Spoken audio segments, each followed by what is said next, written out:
Hello, everyone. I would like to welcome you today to the IEP meeting for Adam, who's our student in our school.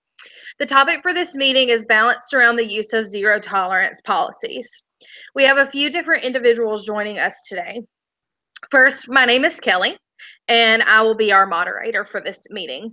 We are also joined by Julie, who is the BCBA for our school district, and she's been consulting some with Adam.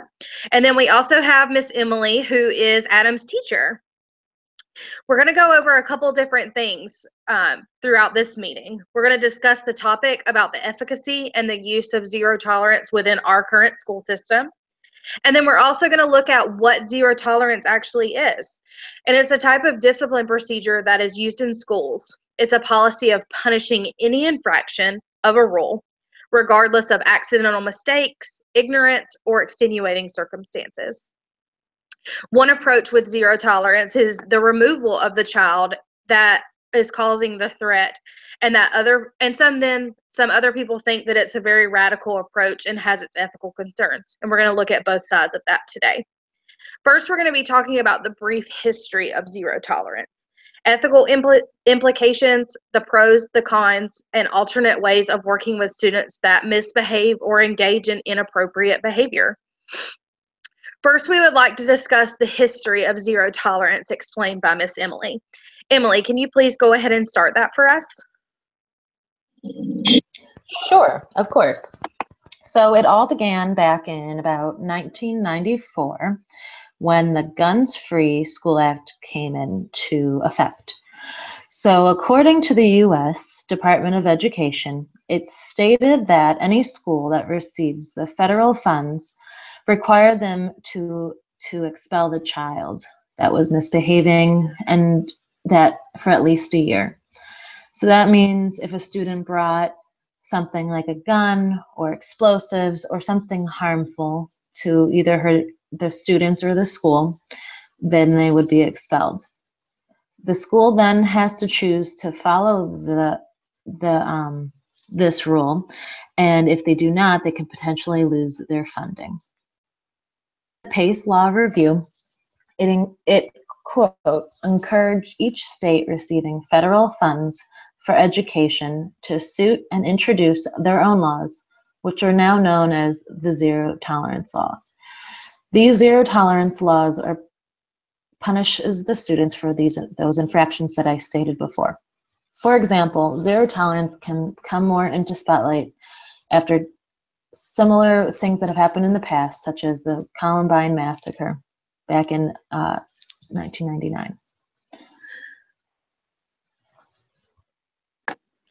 I'm now going to pull up across the screen a brief clip of what zero tolerance is.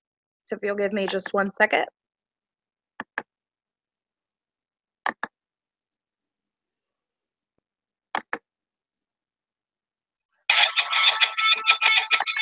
The school officer throwing a 12-year-old student to the ground. Cell phone video shows the deputy grabbing the student around the neck. A school police officer hitting and kicking a young man. A series of violent encounters between students and police has been making national news and raising questions about the role of police in schools. 8-year-olds in handcuffs, students suspended for stick figure drawings. We're putting it in their minds that they're criminals, and that may be what we wind up with. How did we get here? 30 years ago, many schools were fed up with crime and violence. Just about every month there's a gun, some type of gun. And the government called for more police and zero tolerance for violence at school. Zero tolerance means you don't put up with anything. If the student broke the rules, you wouldn't tolerate it, you just put them out. We're going to get rid of, we're going to forget, we're going to warehouse these bad kids in a way that we've never done before. We have a connection between our school system and the criminal justice system that did not exist before and that I don't think should exist now.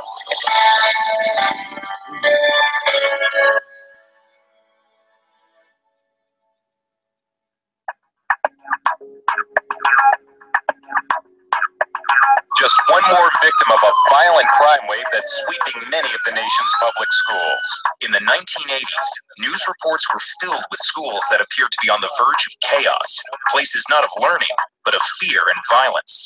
Rape, arson, and attempted murder. It's dangerous even to go to school now. And East Side High in Paterson, New Jersey was considered one of the worst. The meanest, toughest school in North Jersey. Drugs, dropouts, trouble. Kids would get jumped and beat up for their sneakers or their coats, their bombers. Zatiti Moody was a student at Eastside when a principal named Joe Clark became a symbol of a tough new approach to discipline. Go in the hallway without a pass, that means suspension. The school is in despair and there's kind of hopelessness.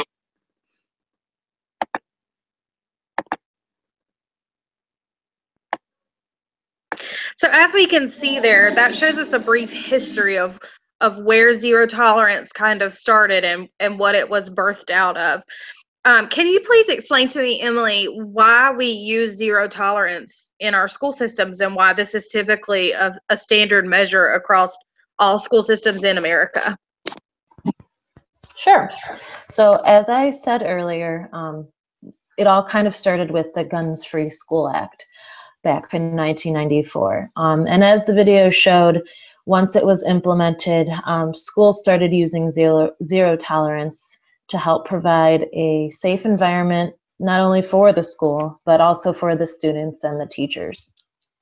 Once zero tolerance was implemented, it then provided a consequence for the actions of students misbehaving. This is kind of where we're seeing that Adam, throughout his day, is starting to gain consequences.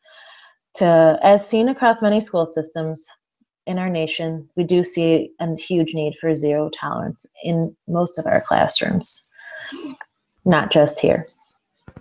And you brought up a good point, and Adam is the reason that we are here today. He has been exhibiting some behaviors that Julie is going to go into detail and discuss, but there is an increased need for an intervention, and we need to figure out what that is for him. Julie, can you elaborate a little bit more on Adam's situation and kind of where he's at in the classroom right now? So Adam can cause a lot of harm to other students, staff, and himself. There has to be a behavior intervention that will work for this client. We just need to find the right one.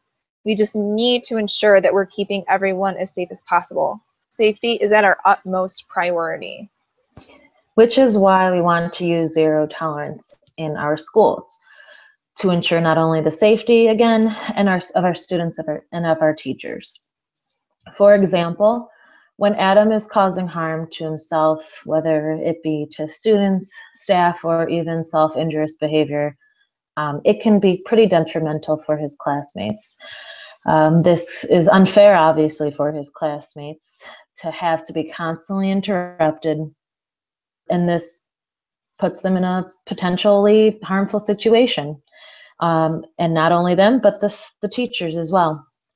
As we know, there are many instances of zero tolerance through our schools in the United States. Why not use it here? When a student is hurting classmates or staff, a consequence such as a detention, a suspension, even expulsion in some cases, is one way that schools handle it, and why not here?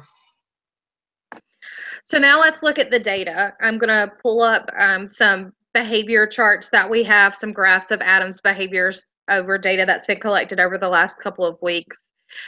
Julie, can you show us kind of more in detail and elaborate on what we're looking at and what we're seeing in these graphs? Yes, I can clear all that stuff up. So there's two graphs. There's one with physical aggression and one with property destruction. So first, let's look at the physical aggression. So you can see that Adam's frequency of physical aggressions is amazing. Actually, it even shows that it's rate per hour. Look, his rate per hour just increases day by day. And then once you look at property destruction,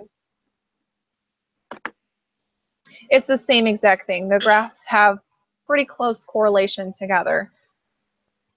They tend to correlate with each other, which shows a significance of correlation of physical aggression and property destruction happening together. That's right.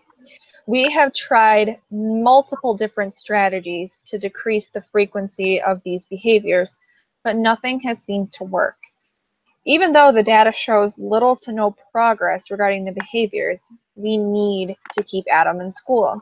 Just because he's engaging in property destruction and aggressions does not mean he should be separated from everybody else.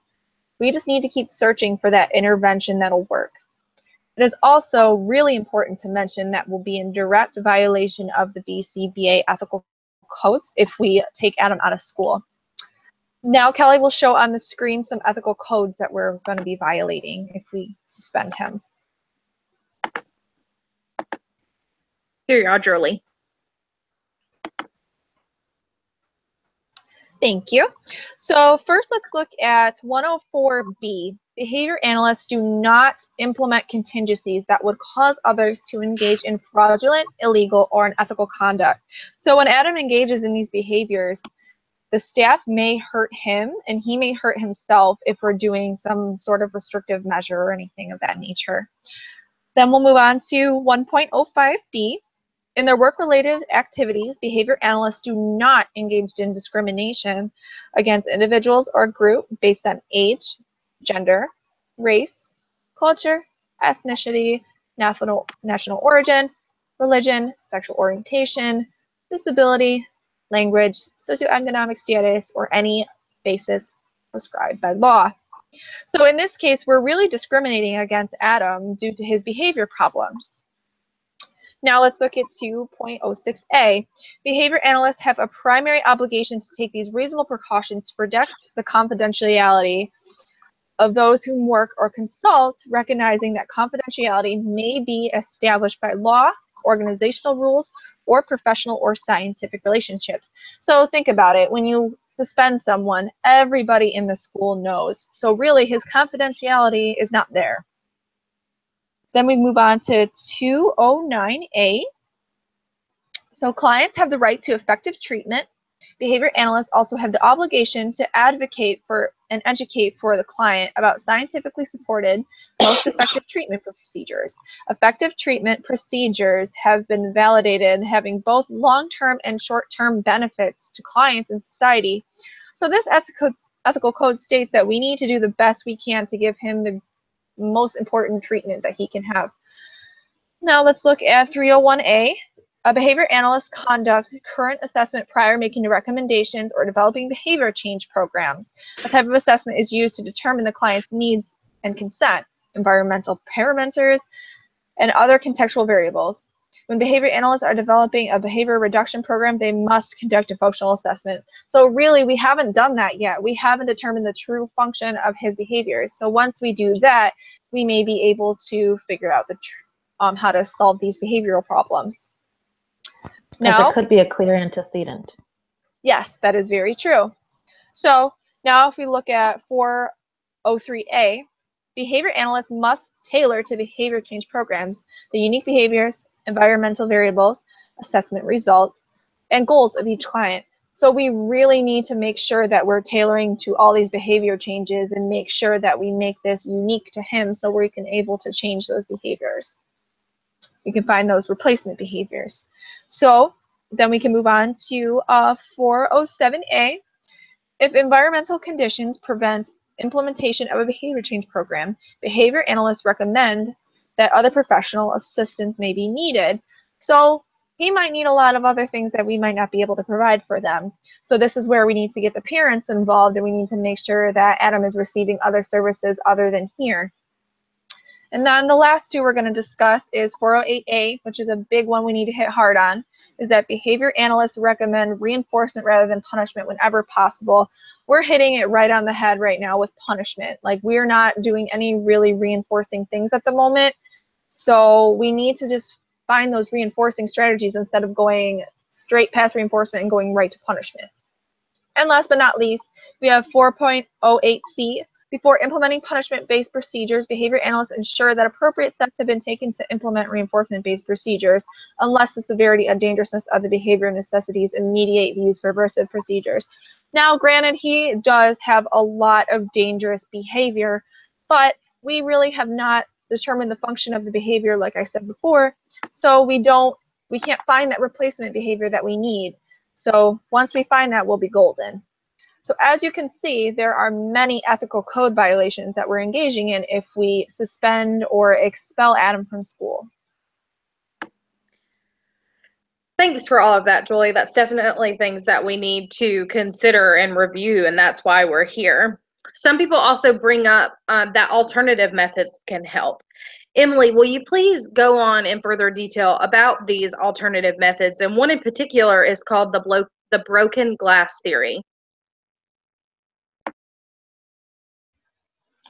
Sure. So the broken glass theory, that is when that communities must react to even minor disruptions in the social order with relatively strong force in order to send a message that certain behaviors will not be tolerated, whether it's in school or not. Conversely, zero tolerance advocates believe that the failure to intervene in this way allows the cycle of disruption and violence to gain a solid hold in our schools and our communities.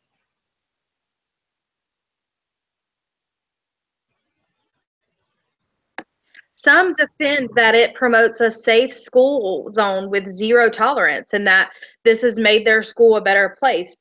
Others, on the other hand, disagree and think that it is unfair or unethical to a variety of individuals. And we have Adam, who is of a color of ethnicity, and he also has special needs. And so we have to take those things into consideration. Julie, can you talk about some of the disadvantages to a zero tolerance policy for students like Adam? Of course. So when we look at zero tolerance, there really are no loopholes. People with disabilities are treated the same as a typical peer. Unfortunately, statistics show that a lot of people with disabilities get into trouble at school.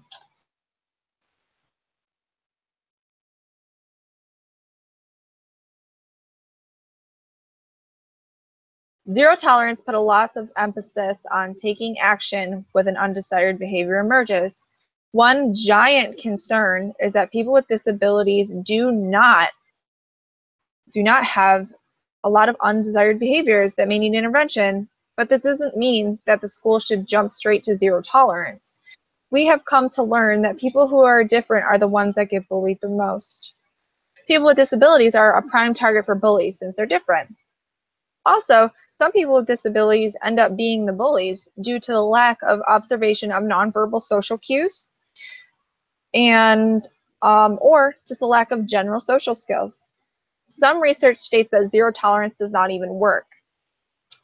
If you all direct your attention to the screen, there's a small clip that will talk about some research that discusses how zero tolerance does not work. So give me 1 second. I'm pulling that up for us.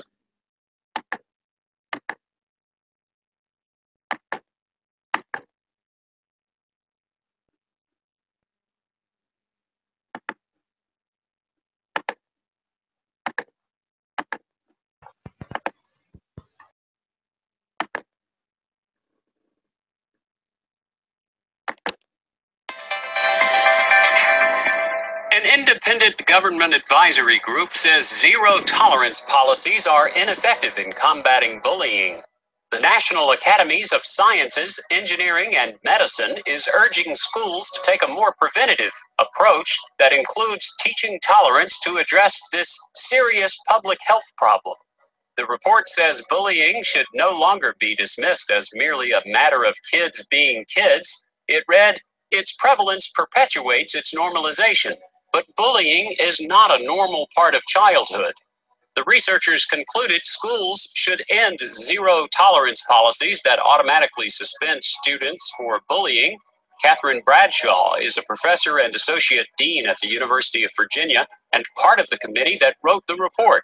According to the Associated Press, she said, there's no evidence that they are impactful in a positive way. They can actually do more harm than good, and in fact, don't provide the skill, training, or replacement behaviors for youth that are suspended or expelled. The report also said zero tolerance policies may lead to an underreporting of bullying because suspensions are perceived as too punitive.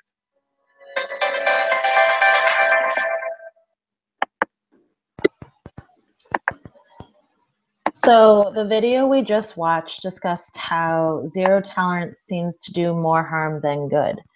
There's been plenty of research that has been done to show that zero tolerance is not the answer. A study conducted by Skiba talks about the broken window theory.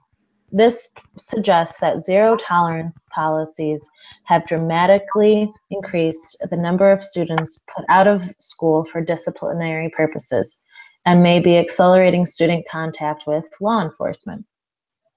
She continues to go on to report that the data suggests that suspension, expulsion, and the increased use of law enforcement in schools and the school settings are themselves risk factors for a range of negative academic and life outcomes.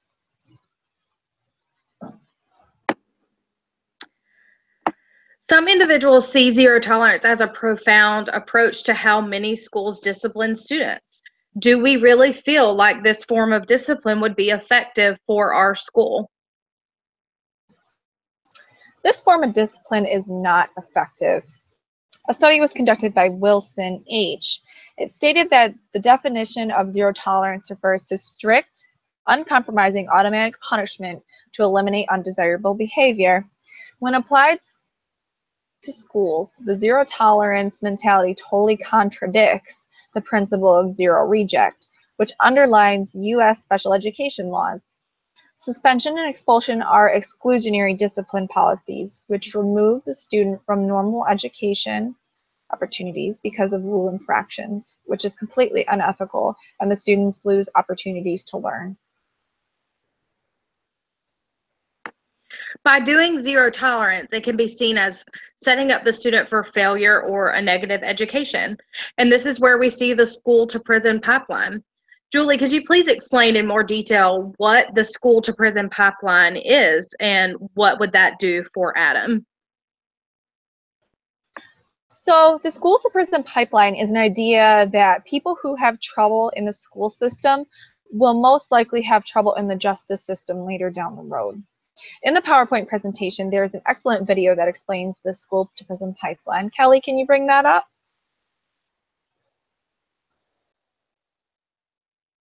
Yes, I will get that up right now.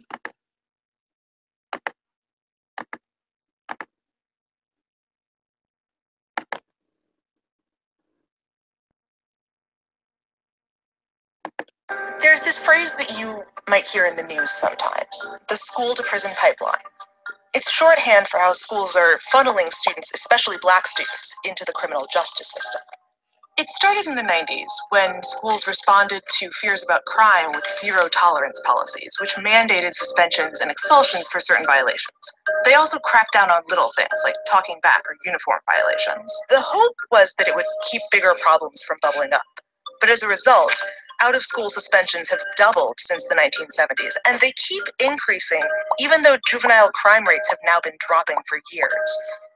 Around the same time, the number of police officers stationed full-time inside schools has increased by a third between 1997 and 2007.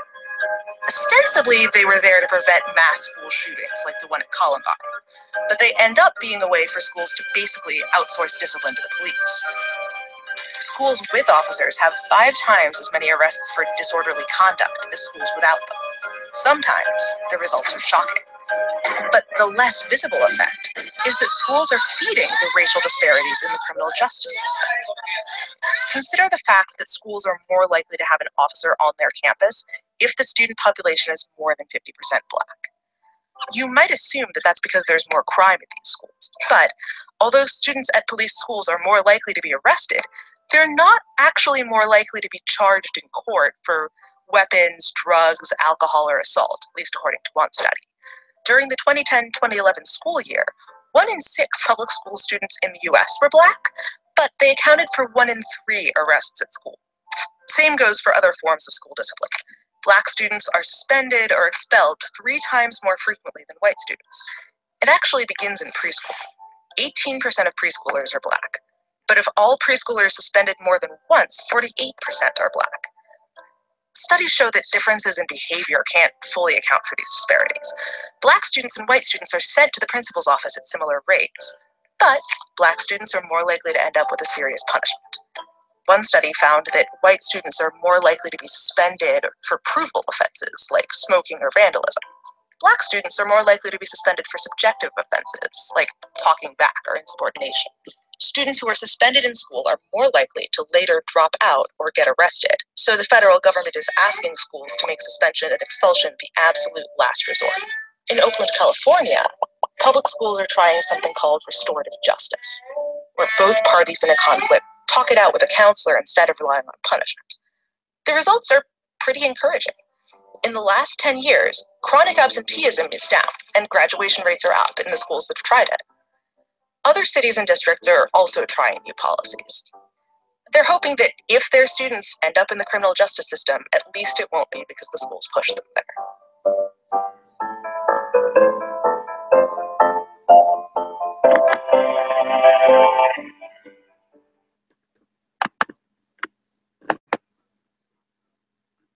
Julie, we also have a visual that I would like to bring out. Can you explain this visual to me and how it relates to the video, and then most importantly, how it relates to Adam? Of course, I can clarify.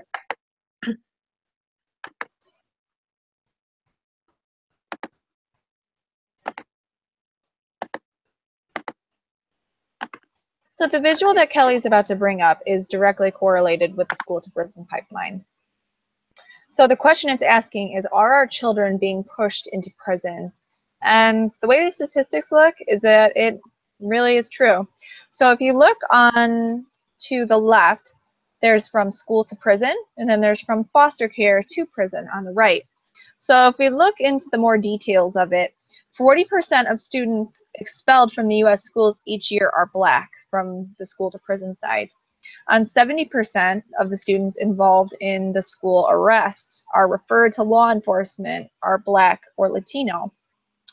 3.5 times Black students are 3.5 times more likely to get suspended than white children.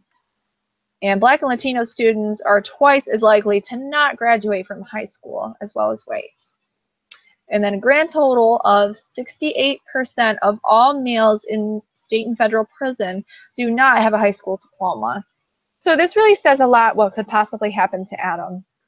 So we already see that he has physical aggression issues and property destruction. And he is a male who may or may not become a lot bigger in nature. And he may really cause some serious harm to someone. And really the police force is not trained with children with autism at all. So really they're just going to assume that he's just being aggressive in nature, and they're going to end up putting him away because of it. But they don't really know how to treat them the right way. So learning the school to prison pipeline and learning about these autism features in Adam or any other person who has autism, it'll be more beneficial for them to see that. Thank you for that, Julie. Emily, do you have anything else to add to what she just said?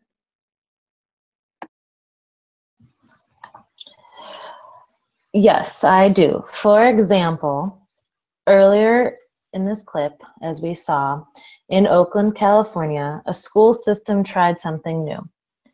This was called restorative justice. It was used by talking it out with school guidance counselors with students that had conflict with one another.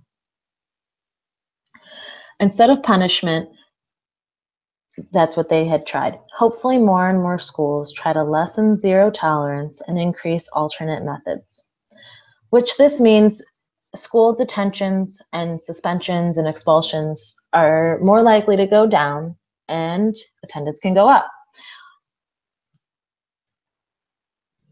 So there's also more research that proves that zero tolerance is not the answer. Lazinski et al. Reported that zero tolerance approach should, coupled with preventative measures and alternatives to exclusionary practices, examples, preventative measures and threat assessments, have the potential of both addressing safety in schools and protecting the rights of individual students. They also suggest that zero tolerance policies should be continually evaluated for their effectiveness for certain students and the criteria that warrants a zero tolerance policy. Effective preventative measures reports include PBIS, bullying prevention, and targeted early intervention programs such as First Step to Success. Furthermore, the effects of alternative responses such as threat assessments appear promising.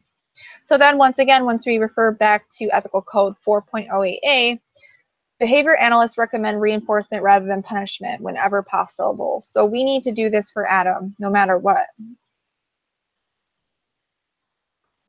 We've reviewed a lot of information. We've discussed the pros and the cons of zero tolerance that we could have if we implemented this into our school system for Adam. So what I want to ask you ladies is, where do we stand now? Is there anything different that we want to do to decide to choose for Adam and for other students who may fall into this same category and fall on the same path as Adam? Well, according to an article out of the Journal of Educational Psychology from the University of Virginia, that there is something called the authoritative discipline theory. This is an alternate that can be used in place of zero tolerance. According to the article, it stated that according to a substantial amount of research, it has been shown that positive adolescent development depends on adult relationships with child and parent. They also state that the authoritative discipline theory from Gregory and Cornell back in 2009, that neither structure nor support alone is sufficient to maintain a safe and orderly climate. In contrast, an authoritative approach with both structure and support has an optimal impact on school safety. So ultimately, this means it correlates in a student and teacher environment as well. This can be with Adam's family as well as if in the school community, which can correlate helping ending the zero tolerance so it does not affect him. With that, it also stated in the article that from Gregory and Weinstein that it showed that African American students with negative discipline trajectories had greater acceptance of the authority of teachers who perceived them as caring and maintaining and high academic expectations. And I think that sounds like a great approach as well. But in correlation to that, can you also explain to us what the school-wide positive behavior support is and why some schools use that as a form of an alternative to a zero tolerance policy? Of course. So the positive behavioral interventions and supports started the school-wide positive behavior support, which is characterized as the integration of valued outcomes, behavioral and biomedical science, empirically validated procedures and systems to enhance the quality of life and minimize or prevent problem behaviors. So according to an article by Carr and Sugai, they stated that the foundation for school-wide positive behavior supports lies in the application of these features to the whole school context in an effort to prevent as well change patterns of problem behavior. It also suggested that school-wide positive behavior supports are rooted in an applied behavior analytic tradition and in a solid body of research. This focuses on the behavior of the individual and the environments that they're being observed in, which is similar for Adam, as he can be observed in a different light and hopefully get an alternate type of method of dealing with his behaviors rather than zero tolerance. So once again, I'm going to bring up Code 408 because it is an extremely important, and I feel like this cannot be ignored, is that we need to recommend reinforcement rather than punishment whenever possible. So we need to make sure that we exhaust all of our reinforcement strategies before we consider expelling him. I think that's a great idea. I agree as well. And we've brought up a lot of good things today. But one thing that I want to go back to is under the Individuals with Disability Education Act, schools are required by law to use a functional behavior assessment when dealing with challenging behaviors in students with special needs. We don't have a current FBA on file for Adam for these behaviors of physical aggression and property destruction. I think that it would be a good option for us to bring Julie in and have her conduct this FBA. And once we have a more clear, concrete function, we can reconvene and go over what we think would be best as far as combining maybe an antecedent manipulation of a reinforcement contingency with a punishment procedure less intrusive than a zero tolerance policy. Julie, do you think you could get this scheduled for us? That sounds good. I think I could get it scheduled. One thing I did want to bring up is that we need to really, really hone down on this, finding this function of this behavior, because there's 4 functions of behavior. He could be having access, he could be access issues, he could be attention maintained, it could be sensory, or he could be being escape from a task. So once we do this FBA, we can really determine that true function and be able to help Adam out. Perfect. I love that you bring that up, and that's such an important part that I think we need to really explore. I want to say thank you to both of you for joining us today in regards to meeting for Adam and this zero tolerance policy. I'm going to have it scheduled to where Julie will come in and conduct an FBA to determine the function of Adam's behavior. Once this is completed, we will again meet and bring Adam's parents in and review the data with them. And then we'll determine a better placement for Adam and what we're going to do going forward. I want to thank you both for providing me with more information about the pros and the cons of zero tolerance policies and how it would affect Adam, and not only right now, but his future. And that's something that we have to consider. Is there anything else that either one of you would like to add? I think we're good and ready to start that FBA. Same. Can't wait to meet with you, Julie and Kelly. Perfect. Thank you, ladies, both so much, and I hope you have a great day. Thanks, you too. Bye. Bye.